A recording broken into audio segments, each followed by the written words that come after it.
Okay, we're going to go ahead and get started.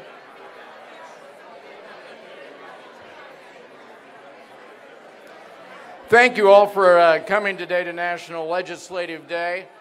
And one of the things that I was so impressed with in the registration was that we have so many new faces, although I did see that they've let a few of the veterans back. I saw Raymond Santiago wandering around here, and Gina Millsap's back there, and some other people. So it's great to have a combination of new faces and veterans. As I mentioned, I'm Ken Oliver. I'm the chair of this year of ALA's Committee on Legislation. I'm also part of the Tennessee delegation and have been for several years. Previously, I've been here with the Ohio delegation, the Kansas delegation, and the Missouri delegation. So I guess you can see I'm pretty well traveled. But anyway, in order to get us started today on what I consider to be one of the most important days of the library year, I'd like to introduce and welcome my friend Jim Neal, President of the American Library Association.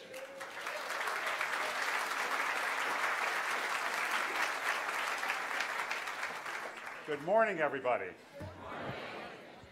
So, I'm Jim Neal, and I'm the President of the American Library Association, and I am a proud member of the New York delegation. On behalf of the association and the staff, I am pleased to welcome you to the 2018 National Library Legislative Day. ALA's Washington office has hosted this annual gathering for 44 years. For some, this event is a new experience. And if you're here for the first time, I offer you a special welcome. For others, National Library Legislative Day is a yearly pilgrimage to our nation's capital to remind legislators and their staffs about the value and impact of libraries. For all of us who work in libraries, it is an opportunity to actively participate in this democracy. We uphold democratic values every single day by making information accessible to everyone. We are safe spaces. We are exciting places. Much has happened since we last gathered here in Washington. Last year, the White House proposed eliminating the Institute of Museum and Library Services and slashed millions and millions of dollars in federal funding for libraries. 12 months later, and against difficult odds, ALA advocates have helped libraries not only preserve IMLS, but to win millions of dollars in additional funding for IMLS and other federal programs that support libraries.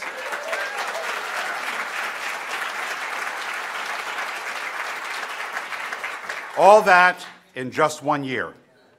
Over the past year, library advocates have seen many years of hard work come to important fruition. With respect to government information, for example, libraries have scored some major wins. For the first time, Congressional Research Service reports will be made available free and online to the public starting this fall. Thanks to significant input from the library community, we are well on our way towards modernizing the Federal Depository Library Program.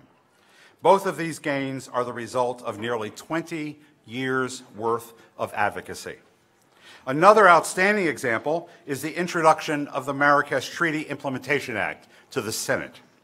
The Marrakesh Treaty will permit the import and export of accessible materials for people who are print disabled. Libraries negotiated with other stakeholders for years before coming to a consensus.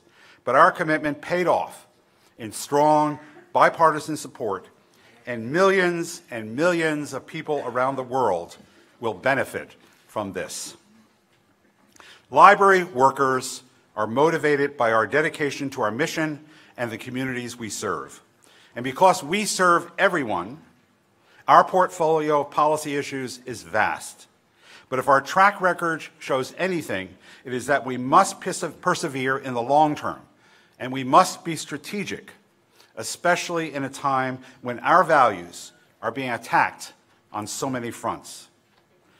Our success on those fronts will be determined by our ability to be strategic in the long term. I personally have a list of at least 10 things I would like to tell my senators and representatives tomorrow. But as you know, making 10 requests in a 10-minute meeting is not effective in the long term. The thing about advocacy is that it's a year-round responsibility. It's about cultivating a relationship that earns the trust of lawmakers and wins victories, step by step by step over time.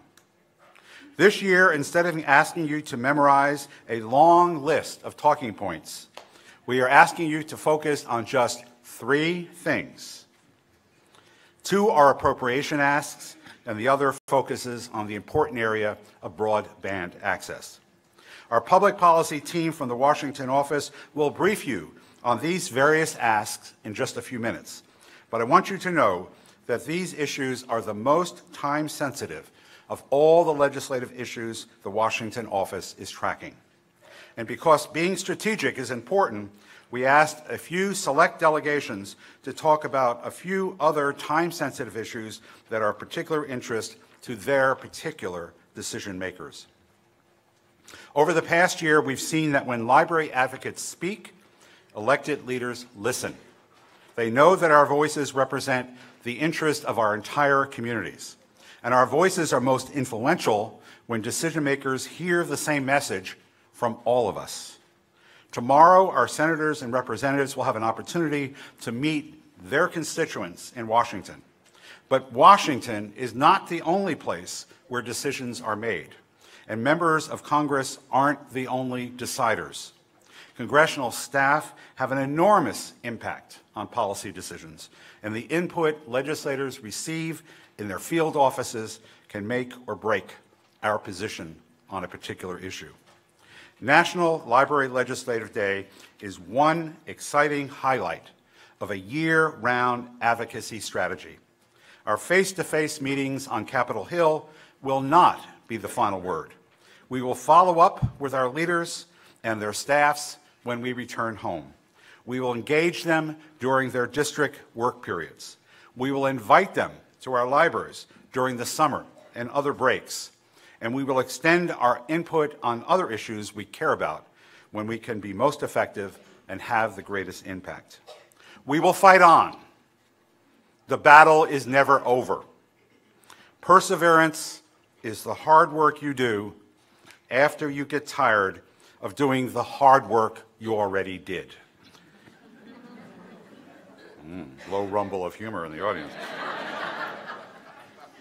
In closing, I would like to ask all members of the ALA staff to stand so that we can thank them for their hard work and dedication.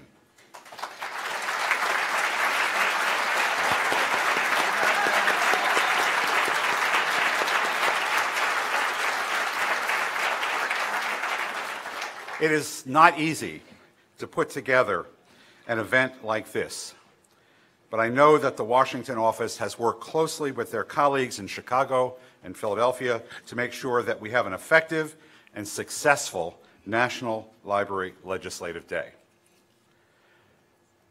A special request.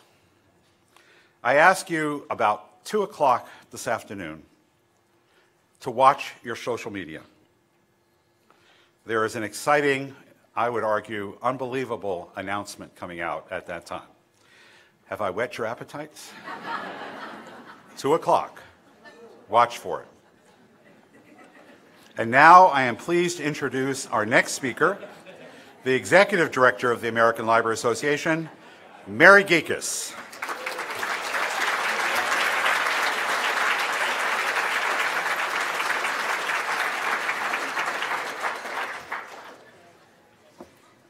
Good morning. I'm a member of the Illinois delegation. So I'd like to welcome you, the participants who are joining us virtually through our live stream, and the thousands of advocates who are participating virtually.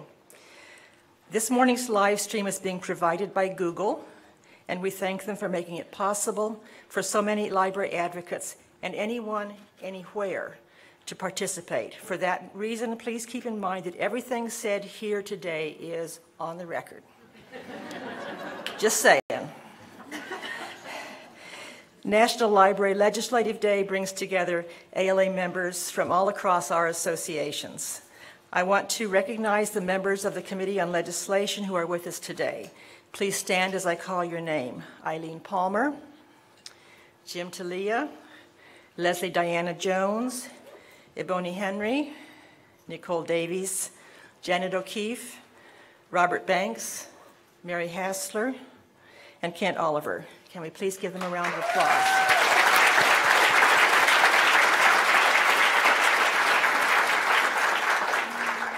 Thank you for your hard work and your dedication on behalf of ALA libraries and libraries across the country. Each year we present the 2018 White House Conference on Library and Information Services Award to a non-librarian participant attending National Library Legislation Day. We look forward to making that presentation at our reception this evening to the 2018 winner, Yolanda Pena Mandrek from Oakley, California.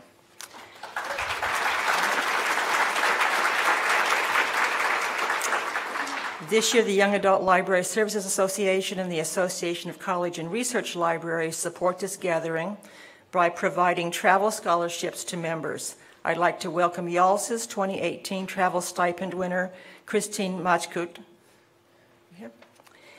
I'd also like to recognize the 4 scholarship recipients from ACRL, Sonia McDurney, Anna Hackett, Virginia Moran, and Cara B. Stone. We are so glad. We're so glad you're here with us in the nation's capital to advocate for libraries. In addition, we're delighted to have ALA's Public Policy Corps with us today. President Jim Neal started the Policy Corps to expand ALA's ability to advocate on key policy issues on behalf of the library community. Please stand, if those of you who are in the Policy Corps, so that we can seek you out to learn more about the Policy Corps during this event.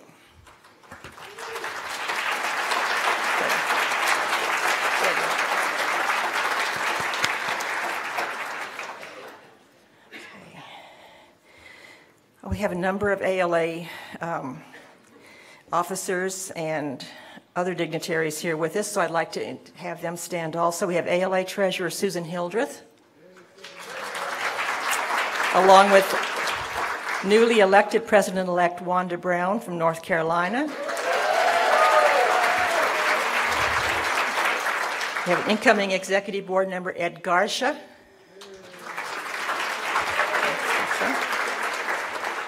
We also, over here with the Illinois delegation, have ALA's former Executive Director, Keith Michael Fields.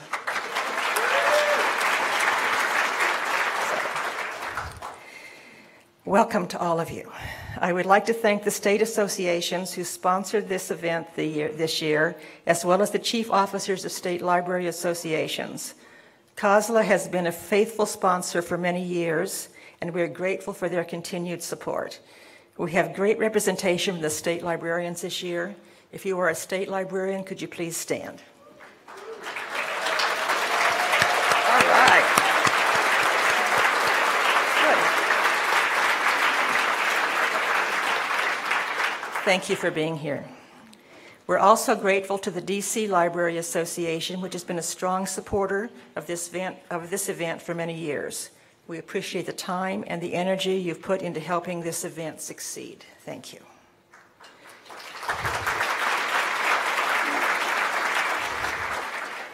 Our thanks go to Gail Cengage for their generous support, not only in sponsoring this event again, but also in their partnership with ALA in our Fund Libraries campaign. They continue to work with us to rally support for federal library funding as a founding member of the Corporate Committee on Library Investment. Gail Cengage Vice President Paul Gazzolo will share some remarks with us this afternoon. We're also grateful for the support of Overdrive, which has sponsored 3 participants. I believe Steve Potash, President and CEO of Overdrive, is here. I know he is. Would you stand, please, Steve?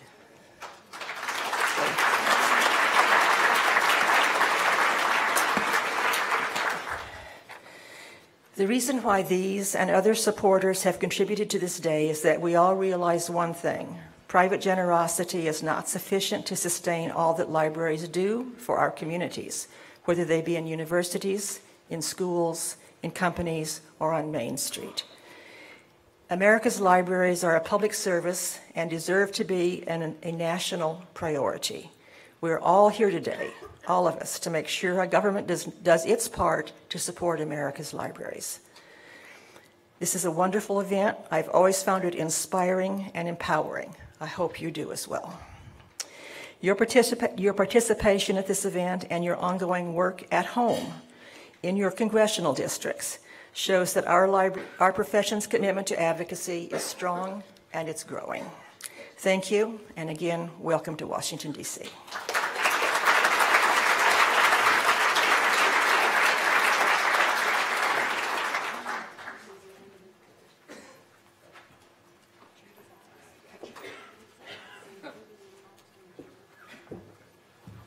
Okay, it's time to get serious and get into the meat of our agenda today, where we really talk about issues. And you may have picked up on something that Jim said that I think it's really key this year, that we're going to really only have a couple of issues that we're really focusing on, so that when you're tested before you leave here today, you'll be able to pass and be able to leave the room. But anyway, we do have a great panel today to talk about our issues, so let's get started. First, I'd like to invite Kathy Cromer, who's the Associate Executive Director of the ALA Washington office, to the stage. And I have to tell you, it's been my privilege to work with Kathy this year, and she is doing an incredible job as kind of a newcomer to what we're doing. So, come on up. And she is going to be joined by Kevin Maher, who is the Deputy Director of Government Relations, Marika Visser, who is the Associate Director and Senior Policy Advocate, and Aisha Kanchala, who is the Director of the Penn Hill Group, and Ellen Satterwhite, who is the Vice President of the Glen Echo Group. And I promised Ellen that she wouldn't be heckled too much today. Actually, Ellen does a great job, and for those of you that have been here before, you'll recognize her, and she has a wealth of information and knowledge for us. So thank you all. Great. Good morning. According to a 2017 survey by Rasmussen Reports, only 21% of surveyed voters feel that most members of Congress care about what their constituents think. Yet, according to the Congressional Management Foundation, who we're going to hear from their president and CEO later this morning, when they surveyed the Hill, they found direct constituent interactions have more influence on a legislator's decisions than any other advocacy strategies. In the surveys that they've conducted of congressional staff over the past 10 years, between 94 and 99% of them said in-person visits from constituents would have some or a lot of influence on an undecided lawmaker. This tells us that Congress places a very high value on groups of citizens who have built relationships with the legislator and their staff. And the research shows us that the advocates that are most influential in contributing to better public policy are those that provide personalized or local information to their member of Congress and staff. So thank you. Thank you for taking the time to come to DC today and to advocate for libraries as an ALA advocate.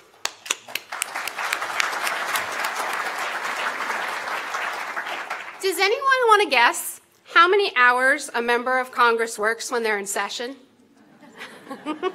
No one? On average, members work about 70 hours per week when they're in session and about 60 when they're not. During a typical day, members and staff have between 13 and 25 meetings. So, if an average meeting is about 15 minutes, they're basically spending between 3.5 and 6.5 hours in meetings during the workday. Why am I sharing these statistics with you? Because it's important that you understand how to effectively use your meeting time tomorrow on the Hill, and most importantly, to follow up with them. If you wait just 3 days, then you are an issue they discussed 75 meetings ago. As your delegation prepares you later today for your meetings, please keep in mind the 5-5-5 rule. 5 minutes in the beginning are for introductions. Who are you? Establish that you're a constituent. The next 5 minutes, that's when you're going to cover your issue. Why is this important to your state? Why are libraries important in your district? The last 5 minutes, that's when you close the deal and make the ask. And it's really important for you to remember, if you do not know an answer to any question they ask you, that is okay. We want that to happen because you now have an instant reason to follow up with that office and continue the conversation. So make sure you ask for their business card. Tomorrow, nearly 500 ALA advocates are going to go to Capitol Hill, and we are going to ask 535 members of Congress for 3 things: to keep federal funding for libraries, reauthorize the Museum and Library Services Act, and the one that I think is most important is visit a library. We want to be able to show them why affordable broadband access is so important to our communities. However, even though we only have 15 minutes to make our ask, we have a special request of 11 state delegations.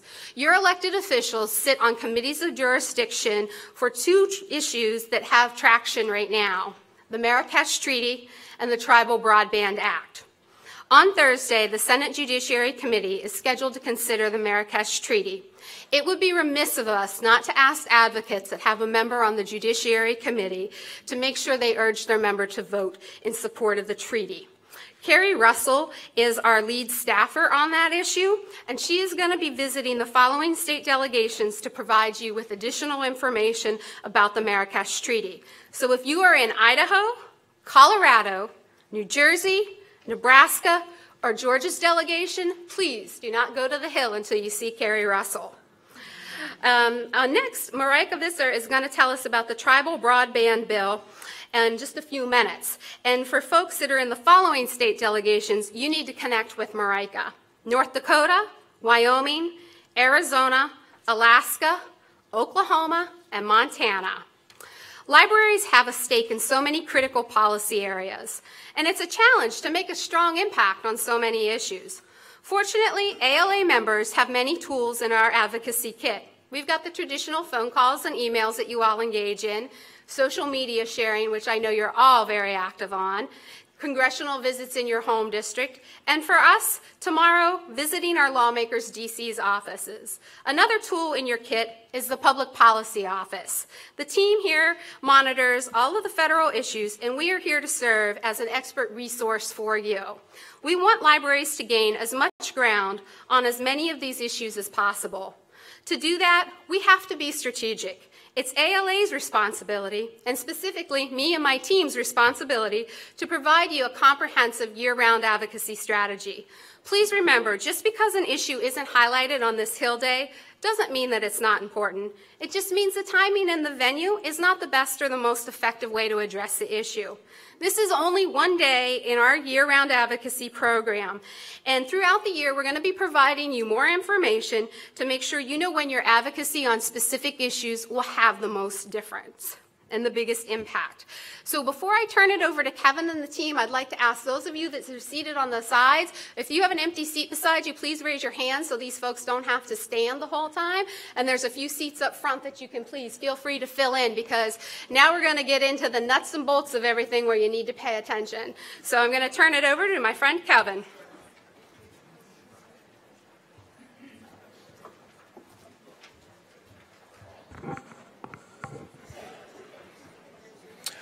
All right, thank you. While you all get seated, I want to welcome you all today. My name is Kevin Maher, and I am happy to be here. This is my 4th Ledge Day, and it's great to see all the energy and how much this has grown over the last few years. So I'm going to stand here. I'm going to kind of advance the slides for the presentation, but I want to kick off, our first ask to just put up front is we're asking for funding for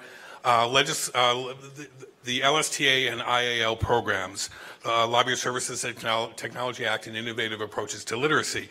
We've had a lot of success in our campaign this year. A lot of you helped on our Dear Appropriator campaign to get the signatures on the letters last year and this year, and we really thank you. That's been very helpful in our work for this year.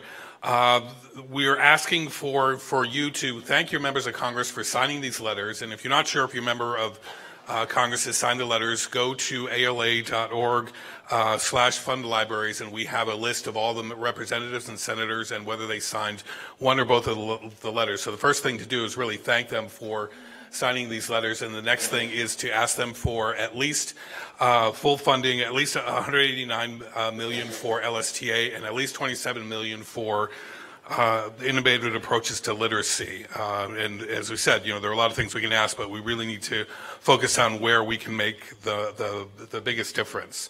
So I'll turn this over to Aissa, who's going to talk a little bit about IMLS and LSTA.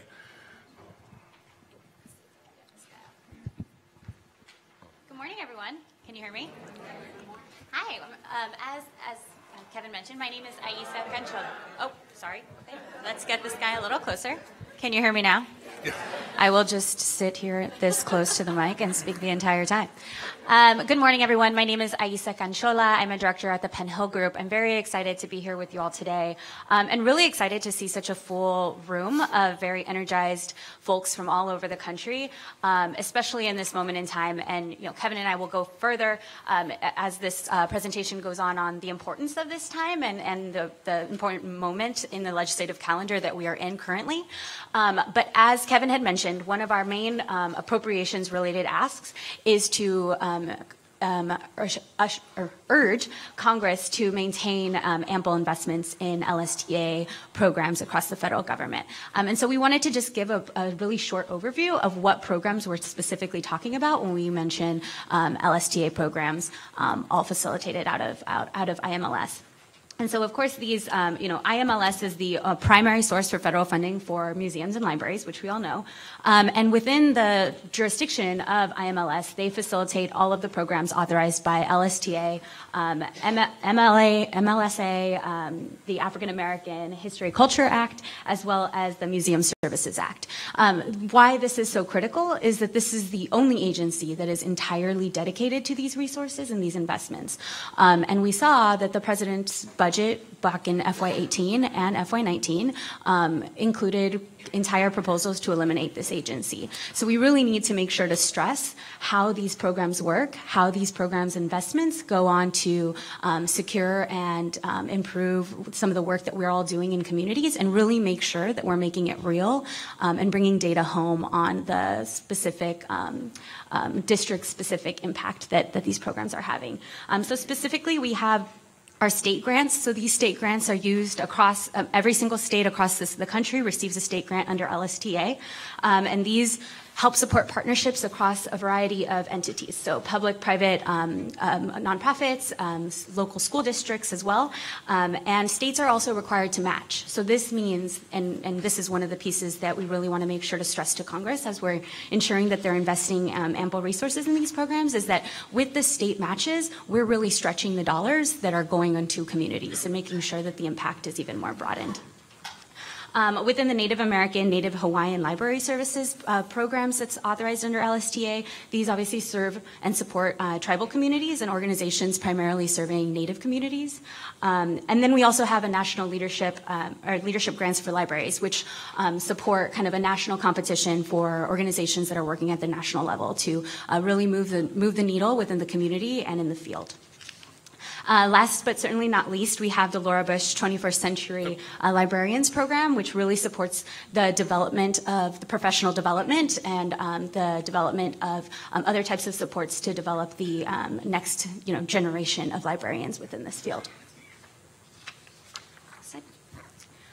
And so, again, why this is important, one of the major things to keep in mind here is that the programs that are funded and authorized within IMLS and LSTA are all discretionary funding. They're all discretionary resources that have to essentially be fought over through the appropriations process every single year. And it's really important considering that Congress is starting to begin its FY19 appropriations process. And we are actually at the helms of a historic kind of two-year budget deal that Congress saw through the process and the president signed into law. This budget deal actually, it raised spending caps significantly by about $300 billion for both defense and non-defense discretionary programs. And so essentially, by raising these spending caps, appropriators had more resources and more wiggle room to then negotiate and finalize an FY18 funding bill. As a result of this budget deal, we saw the significant increases across the Department of Education, the IMLS, and other agencies at HHS across the board. And this was a direct result of that two-year budget deal. With that being said, however, FY18 is now done, but FY19 is starting the process all over again. And so that's why, it is really, really important in this moment to make sure to remind Congress, hey, you just signed this two-year budget deal, this additional commitment to increasing spending across discretionary programs, and the programs that are authorized under LSTA and are administered by IMLS are a perfect example of how these programs are worth the investment and need actually additional investments moving forward. And so, as I mentioned, IMLS falls within one of the very many subcommittees across the appropriations in the Senate and in the House. And so, can we go to the next slide, please? And so these are the folks who are going to be leading these conversations. One of the things that I wanted to highlight here is in the Senate, we actually have a change in leadership. So the chairman of the Appropriations Committee is now Senator Shelby from Alabama. Before that, it was Senator Cochran from Mississippi, who is now approaching retirement. And this new leadership is going to, it's really left up to us to continue to engage these offices and to really foster those relationships that we had going forward. ALA has had a very strong relationship with Senator Cochran's office, and will continue to make sure to foster strong relationships and strong communication with Senator Shelby's staff and Senator Shelby himself. One of the reasons why I wanted to really highlight this is, these are folks who are leading the appropriations conversations and really see the conversation around domestic spending, not only through the lens of how this impacts their state, but how this impacts the national scope of things. So don't be discouraged if these folks are not your local representatives or are your home state senators, because what you're bringing to the table really does matter to them in their roles as appropriators. I did want to also highlight in the House, Representative Freelandheisen, I always struggle with his name, is actually also approaching retirement and will be stepping down as chairman from the House Appropriations Committee, and that will be a contentious race on who is going to take on that role moving forward. But whoever does, it's really up to us to make sure that, regardless of where they are from, if they are their homes, if they are from your delegation, make sure to have those strong ties. And if not, as ALA, we need to make sure that we are fostering those relationships early and often. So this slide here I really wanted to touch on because it really gives us an idea of in theory, this is what the budget and appropriations process would look like. So again, I'm going to start every sentence with "in theory." In theory, the president, well, this is kind of actually true. So the president delivers the State of the Union, usually at the latter part of January. And that really kind of lays out, it starts the beginning of the conversation around the president's vision and the State of the Union and the vision for their priorities in the next year. In early February, in theory, the president submits his budget proposal for consideration through Congress. This then starts the budget and appropriations process moving forward through Congress. So around February or April time, Congress begins to consider proposals and relevant hearings related to the president's budget proposal. This is where you oftentimes hear folks say, oh, the president's budget is always dead on arrival. It's dead on arrival most of the times because it's true, but it's a figure of speech, I think, because Congress really holds the power of the purse. And we've seen presidential budgets be completely dismissed on both sides of the aisle. There were times when Congress would look at budget proposals that the Obama administration would submit, and they'd say, ha, great. And we are continuing to move forward in our appropriations process. But with that being said, it does start the very important process of subcommittees starting to bring in secretaries to talk about various proposals. At that point, at the same time, within Budget Committee, the budget is moving forward, and essentially the Congress is charged with creating a budget. That oftentimes does not happen, with the exception of what we saw last year, and we saw a 2-year budget deal kind of come to fruition. And then at that point, subcommittees start drafting their bills and pass them through the subcommittee, and then they all get passed on the House and Senate floor, and we see another annual appropriations bill. That doesn't happen, unfortunately. We see the appropriations process be tied up for significantly longer amounts of time, and certain bills, particularly the LHHS subcommittee bill, which oversees funding for IMLS programs, tend to be very fraught with political divide, and folks tend to not be able to find agreement on the Senate and the House floor. So what you see in reality, as we can go forward, what you see in reality is Congress takes way too long to pass an appropriations bill, and you rarely even see the 12 different bills go through the regular process. And so what results is what's known as an omnibus. So Congress will gather all of the various different bills together. For a prime example is the Labor H bill, which would be potentially with some, contentious or politically controversial programs, and they will partner that with a military-specific bill or a group of other bills where you essentially tie members of Congress's hands, because they're not going to be able to vote no on a bill that also funds the Department of the VA and the Department of Energy and essentially the government writ large. So at that point, you see an omnibus, which is what we saw a few months ago in FY18. And then if you do not see an omnibus, you tend to see a continuing resolution, which then just is these stopgap measures that fund the government at the same level in the previous year. And to be honest, that's what we will likely see as we move closer and closer to these midterm elections. The number of legislative days that Congress has to pass 12 different appropriations bill is very small. So what we will likely see is a CR that will take us through the election, and essentially give the Congress after the election the opportunity to either come up with another short or long-term appropriations bill, an omnibus, or additional CR until we see the next Congress come into office.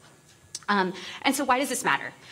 One of the reasons why I really wanted to show how messy this process is because how this trickles down to the communities in which we all serve is that when you are getting funding by discretionary programs, the funding can get wrapped up in this entire process, and it results in a lot of uncertainty for grantees. It results in a lot of frustration when you are a grantee that's trying to bring partners together for long-term planning and making sure that we have stable programs and stable resources across the communities we serve.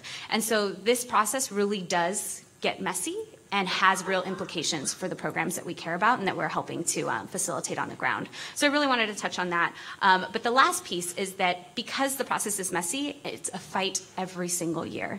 So in FY18, we saw huge wins. We saw increases across the board in various ALA-related programmatic priorities within IMLS, within LSTA. But those wins are not guaranteed next year. And so they really, really depend on all of us to make sure that we're continuing to hit the ground strong and showing Congress the real value of investing in these programs. Next slide, please. Oh, sorry.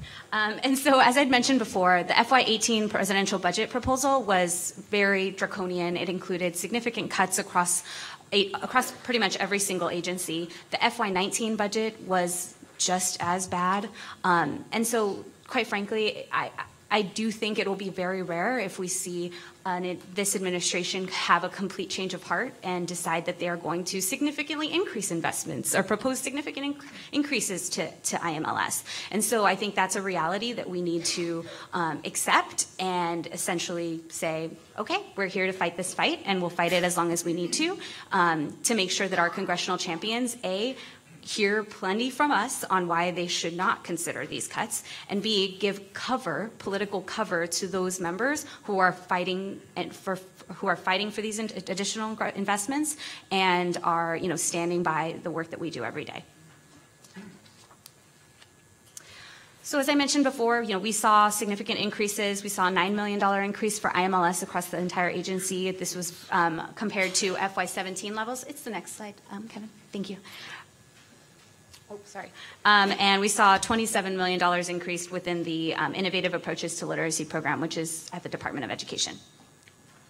And I would add that there are a lot of other programs that libraries benefit from the federal funding.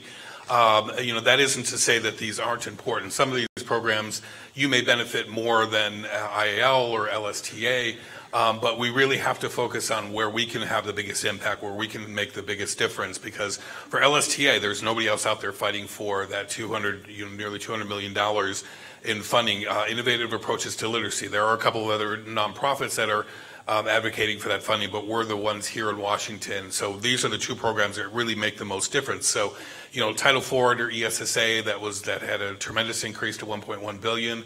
That can provide funding for schools, for well-rounded education, for technology.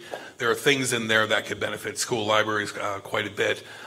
Workforce and development, the career and technical education, that's over $1 billion in funding for that. Some of the public libraries may get a good amount of money from that as well. The Striving Readers, the state literacy grants, that's the former name for it that most people know. That's $190 million for that. There's $153 million for National Endowment for the Arts, National Endowment for the Humanities. These are all important programs, and if you have those programs that you benefit from, that's important to make that case. And when you invite your members of Congress to visit your libraries, you really want to, demonstrate how important these programs are. But, for tomorrow, we're going to, as Jim said earlier, we need to focus on three issues. As Kathy was saying, we have 15 minutes to make our case. We can't talk about all of these programs.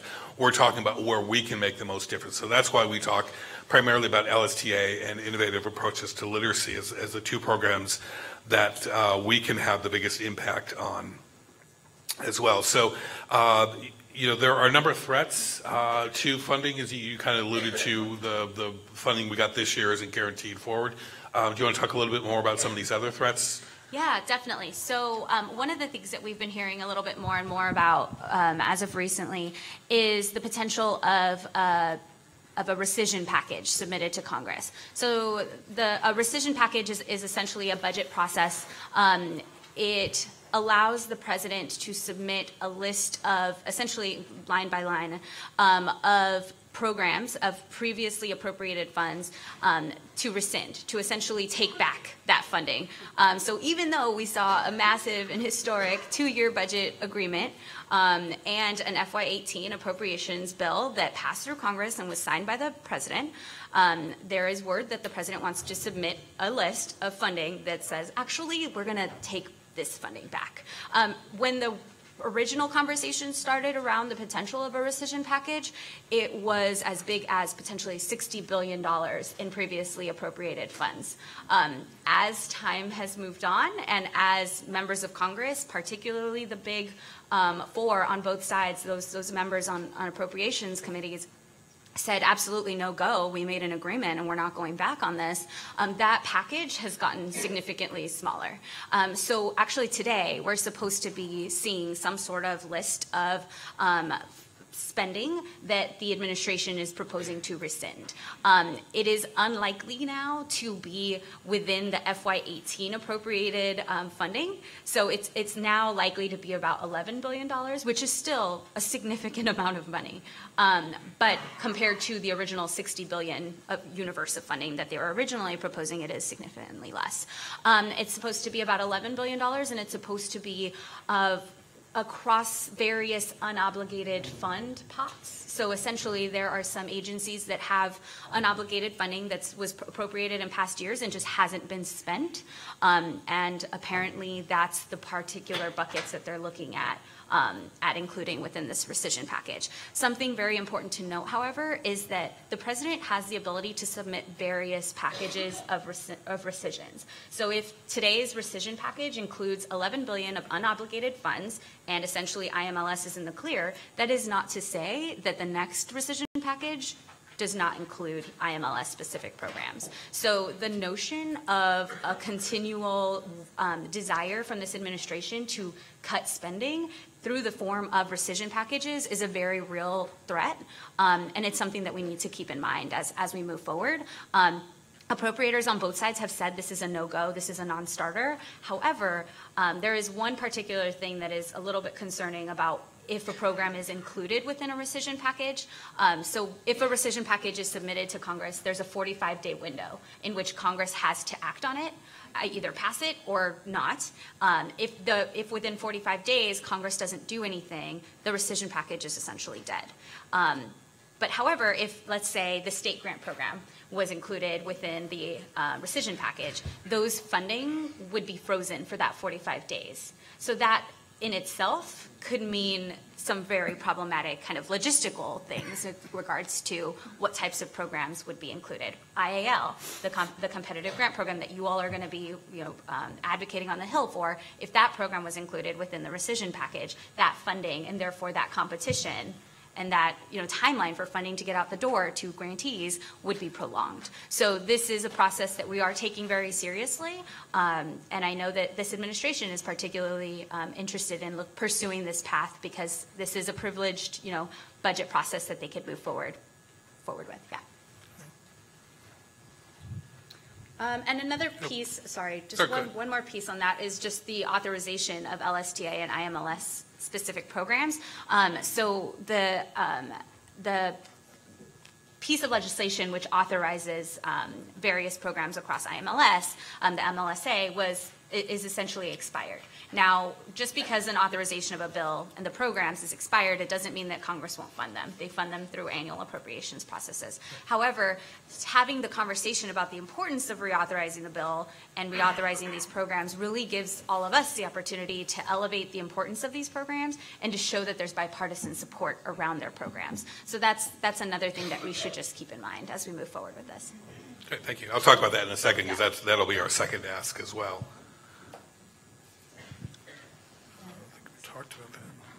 So I just want to put a little bit in perspective about why you're here and why it's important to be here at this time of year.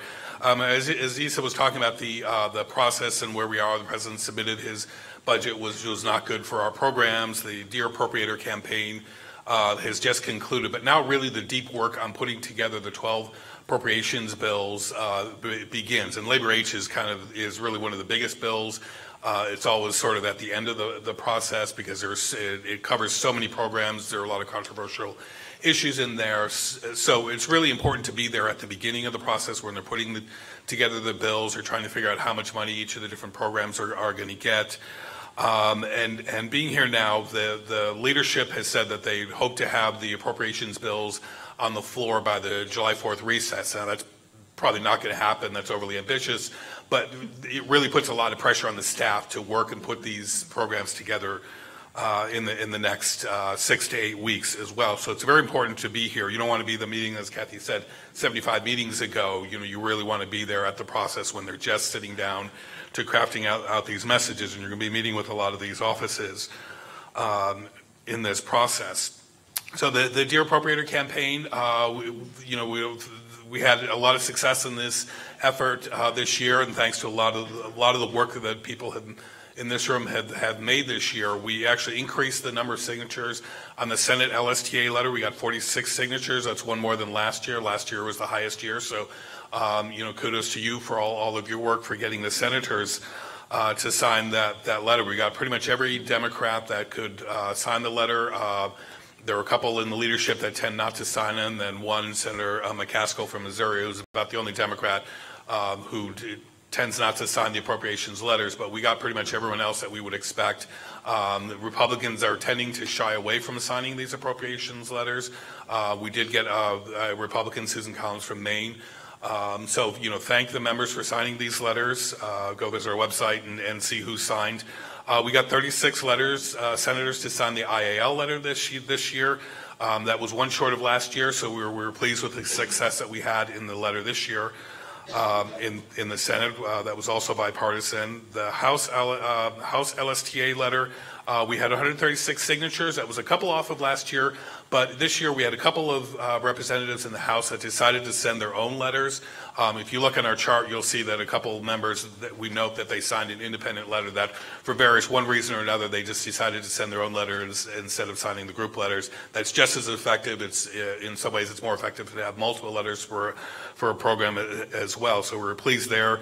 In addition, we had a couple of losses on the LSTA letter. We had a couple resignations. We had one member that shifted to the Appropriations Committee, and members of the Appropriations Committee tend not to sign. We've had one unfortunate death for a member that traditionally she would sign these letters every year. So we pretty much matched last year's. The House IAL letter was a little bit down from last year, and I think part of it, we were making the pitch in a lot of offices. We're hearing from our members. I think one of the factors there was that there was the Title IV, which provided funding for eligible for school libraries, had a tremendous increase in the budget. I think there was some sense that maybe IL was getting a little bit more focus on that. But very successful year on the appropriations campaign. We want to thank the members of Congress. Sometimes we overwhelm the offices with the number of calls and emails that we're getting, and we really want to thank them for making the effort to put their name out there. But really, it's this is a saying: if you're not at the table, you're on the menu. That's an old Washington adage. A lot of groups use that, but that's really important. That's why you're here, because you are the grassroots. You are the ones who really make the difference, and you are our best resource in making the pitch for these programs. You can show the members the value of these programs. You can show the members how these programs make a difference in people's lives, how you can demonstrate how people use these programs to find jobs, who improve their literacy skills, completed college applications or job applications, got their certification, small businesses that used your resources. You really can and show that difference. I mean, we can talk about them here. I can go to congressional offices and talk about these programs, but when you invite them to come to your library to make the difference, that really helps frame the story. That gives real names to real programs out there, and that makes a tremendous difference. And that's really why you're here. One of the things, as the second ask really, is about the Museum and Library Services Act, the MLSA, which has been introduced in the Senate by our dear friend Senator Jack Reed from Rhode Island. That would reauthorize both the Institute of Museum and Library Services, but also the Library Services and Technology Act, and that's very important to have that program there. I want to talk a little bit about the importance of what reauthorization is. A program does not need to be authorized or be reauthorized to receive funding. The Appropriations Committee kind of operates sometimes in their own universe, where they can fund programs at whatever level they want, whether they have an authorization. The Act was introduced by Senators Heinrich from New Mexico and Senator Heller from Nevada in December of last year. And we just, not that long ago, during National Library Week, had a very successful panel about tribal broadband. And I say that it's a step-by-step and an ongoing issue because the things that are at play in this can make a huge difference for tribal libraries to be able to participate in the E-rate program at the same level or in the same ways that non-tribal libraries have always been able to participate. So it's an issue that I think speaks to the idea of equitable access to resources and opportunity for tribal libraries.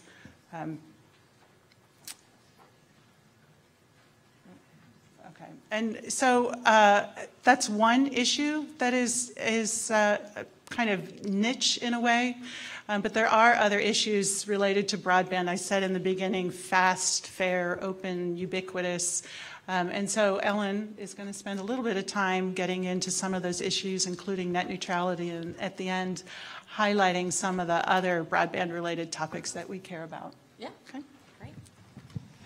So as I wipe away tears, thanks, Marenka.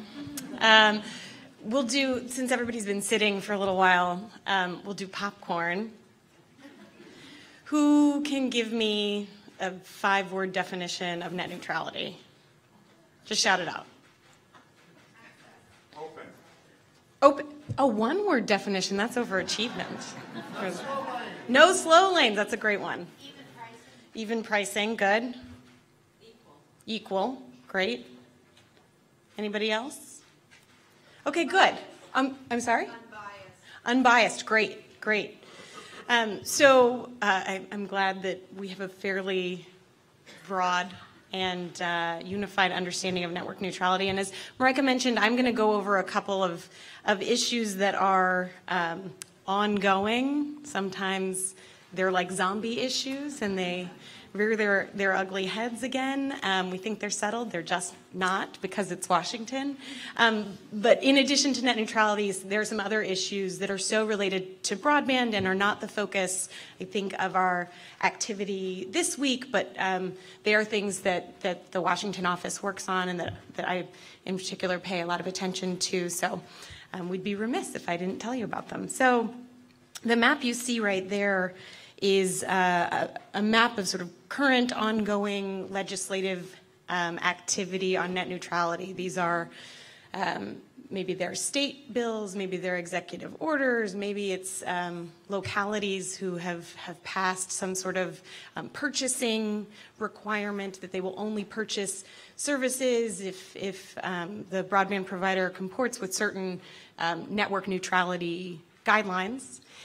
And this, I think the map is illustrative to show there is a lot going on. There's a lot going on at the local level, at the state levels, and there's a long history for this issue with the American Library Association and with libraries in particular. So let me also say thank you. I know a number of people in this room have been involved for a very long time, and even over the last few months, every time ALA and the Washington office have asked, folks have stepped in and driven an incredible thousands and thousands of calls, thousands and thousands of comments just from the library community to the Federal Communications Commission, to your members of Congress. So thank you, because it matters. That sort of contact really matters. So let me give you also an idea of how ALA is involved currently. We participate in a very large coalition of groups on net neutrality. It includes traditional net rights groups. It includes some other institutional organizations, some consumer organization, and then companies, big companies, small companies, startups, who are all interested in an open internet. And they have been very welcoming of the library perspective and really love having ALA as a partner at the table, because from an institutional perspective, libraries are telling a different story than the consumer internet. And that ties back to libraries tell a different story about broadband than I think we often do about home broadband and home access. So no, we're good. Sorry. Don't change it. Leave it there.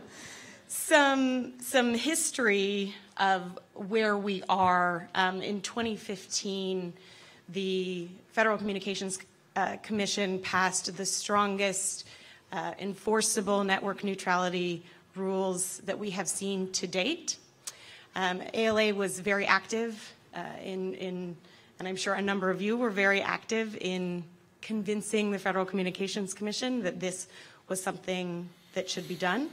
Not to be outdone, the rule was challenged in 2016. The American Library Association weighed in as an amici with the DC Federal Court to say, no, this was the right decision, and we as libraries and institutions care, and here is why. And our advocates now still talk about how that was an important filing when you consider how these rules and how our communications standards really impact democracy, really impact openness, access to information, all things that libraries care about. Then there was an election. I'm not sure you all saw.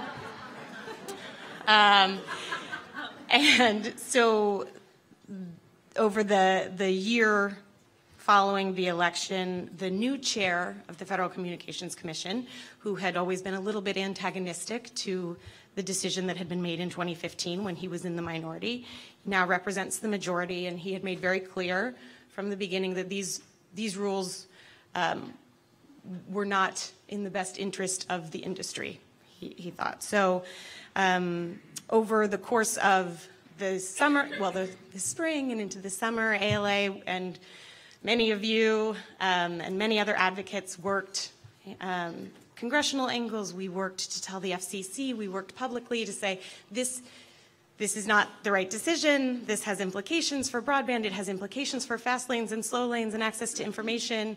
We filed comments. We filed reply comments in conjunction with other library and education allies. And in December 2017, the FCC voted on party lines to do away with the 2015 net neutrality rules. Then everybody sued. You could go to the next slide. 22 states attorneys general. I think we're actually, the number grows. You have also several companies led by the Internet Association and the Mozilla Foundation who have sued in federal court. And you're also, as we saw a couple slides ago, seeing movement, legislation on local levels throughout the country. And it's a time of a lot of disorder. But I think as the American Library Association and libraries, we're part of this broader strategy. We're part of an overall strategy. So let me give you, I know we're being live streamed, but this isn't a secret. We think our best strategy is in the federal courts. It always has been. This is where these issues have been decided. There's a very strong case working its way through the federal courts. The briefing schedule is still to be decided over the summer, but ALA and other groups representing libraries and education groups are going to weigh in, and we're taking that responsibility very seriously. We also work with a broader group of organizations to be very loud publicly. I think our most recent, Lisa will tell me I'm wrong probably, but I think our most recent action alert on the ALA page drove close to 4,000 calls and emails to Congress, and that's important. There's also a consideration in the Senate and the House of a congressional, well, right now in the Senate, of a Congressional Review Act. It's a joint resolution of Congress that would essentially eliminate the rules that the FCC passed this last December, and we'd go back to the beginning. This is an important thing for ALA to be part of. We've been vocal in driving folks to tell their member of Congress or thank them for being part of it. But despite, I think it'll go to the Senate first, and that's where we're really pushing, and we will take part in a day of action on Wednesday, an Internet Day of Action on Wednesday, so please watch social media, and you have an opportunity to spread the word even farther. And then it will go to the House if it passes in the Senate, and then it must still be signed by the President. So take that as you will strategically. So I think I can move on to other issues that we're interested in. As Marika was talking about, Wi-Fi, mobility, people bringing their own devices to libraries, we track a lot of spectrum issues. Like Marika thinks E-rate and broadband is fun, which I do as well. I think the spectrum issues are super fun and exciting. There's no ask of Congress currently, but there's a lot going on there. There's a lot going on at the FCC and with the National Telecommunications and Information Administration, so we watch that. We also watch and participate in issues that have to do with removing regulatory barriers to fast, affordable, ubiquitous broadband. In the very specific case that relates to municipal broadband and state laws that prohibit certain broadband administrations and certain kinds of company formations. So we participate in those discussions. We also, from the affordability and access perspective, we're active in coalitions to preserve the Lifeline program that helps low-income Americans have access to the internet, hopefully, though that's under peril. And finally, we do a lot of watching of the industry in general. I'm sure some of you saw, because the market really saw, Last week, Sprint and T-Mobile announced that they would be merging. What does that mean? What does that mean for the network? What does that mean for our patrons and our communities? And what does that mean in terms of merger conditions and the sorts of things that may be very beneficial to libraries and communities going forward? So I think Marika, as she was saying, many of these issues are on the minds of folks on the Hill, they're on the minds of people in Washington, but they first need to know why broadband matters to libraries. And we think the best way to do that, when we have an ask on one of these issues, the best way to introduce legislators and their staffs to why we care is to ask them to come visit a library, to come see what these issues have to do with what's going on in your library and in your community, and maybe make them cry in a positive way. And I think, Marika, did I have anything else? Okay. Okay, so you've heard from us, and we've been talking for the last hour or so. So we want to give you a little bit of an opportunity. We're running up against the time here, but if we have a few questions, we can try and answer them. Yes. Robert Hubsher from New York. It was a little confusing. You talked about the reauthorization of the IMLS, but you also referred to reauthorization of LSTA. Is that not the same thing? You had a bullet point that said reauthorization of LSTA. Can you repeat the question? Sure. Yeah, the question was, is reauthorization of IMLS and of LSTA the same thing? And the short answer is yes. It is all part of the same package. LSTA is one of the programs under IMLS. So both would be reauthorized. Also, the Museum Services Act would also be authorized, but we're not advocating on that. Yes, they are the same.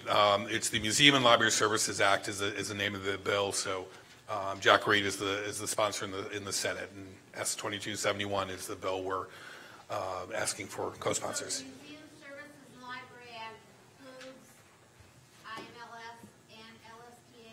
Yes, correct. Yes, question. To be sure, which committees have jurisdiction over net neutrality? That would be the Commerce. Okay, the question is, what are the committees of jurisdiction for net neutrality? And I believe that would be the Commerce committees in the House and the Senate. Yeah, in general for telecommunications, it's the Commerce Committee in the House and the Senate. Right now, it's all members, but since it's not one of our asks, it's more broadly about broadband, but just for our reference going forward. All right, thank you. Yes, a question towards the back there. I think we have a microphone, babe. Just turn Other on. side, thank you. Thank you. I have a question about rescission, having never heard of it before. Has it been used before, ever? Great question. So this was the rescission practice was very common during the Reagan administration. So I can't remember the exact number of rescission packages, but it was a pretty good amount that was submitted during that time. It at that point it was not very commonly used after that. And actually, when the rumblings about the rescission process began, a lot of folks had to kind of go back and look at the law in which the rescission package was, or the rescission process was established, and kind of really making sure to brush up on how the process works, et cetera. But yes, to your question, it has been used in the past. Good question. Any other questions? Kevin, you have some over there. Okay. Yes. Hi, yes, Diane from Illinois. Thank you guys so much for all the preparation that you've given us so far. In case we are sorry. Wake up. In case we are asked tomorrow about what ALA is doing about net neutrality, and I know that that's just a subset of the broadband issue, particularly with regard to a court case, is ALA, has ALA, or might be in the future signing on to that lawsuit that all the parties are signing on to? So, great question. We have not filed currently. In the past, in 2015 and 2016, we filed as an amicus, and I believe that that's the strategy we're working towards Okay. currently with a number of other partners. The DC Got it. circuit is complex, and they get very antsy also about everybody weighing in separately, so you have to bundle them all together, and that's the point in the process that we are. Got it, thank you. I'm not going to go in. Sorry. That's me. Another question? Just a follow-up. Oh, sorry, microphone. You showed some very interesting slides. Is there a possibility to get access to those? Because the one that some of them were unreadable because the writing was a little too small, the font was a little too small. But I'm particularly interested in the org diagram for IMLS, because I think that would be really useful when we meet with people to talk about the breadth of it, and it's not in any of the packets that you provided us. So can we get that perhaps? Yes, yeah, we can do that. We'll send that up.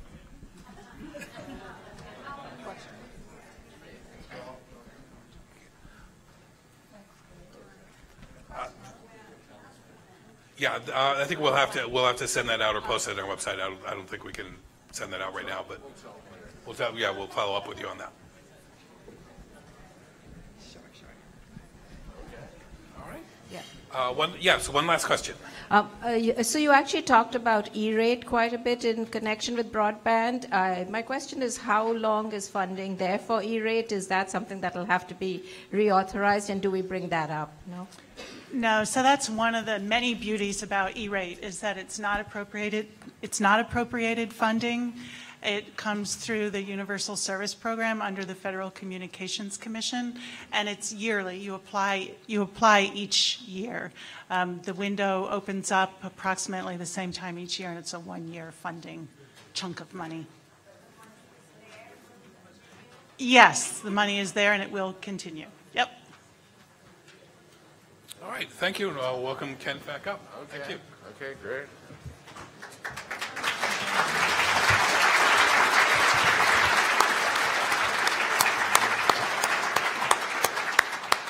Okay, well, I think you got some great information there, and hopefully you're feeling well armed to begin your visits tomorrow. I'm sure the panel will be happy to ask a few questions or sign a few autographs when we break for here in a second. And thank you for being kind to Ellen.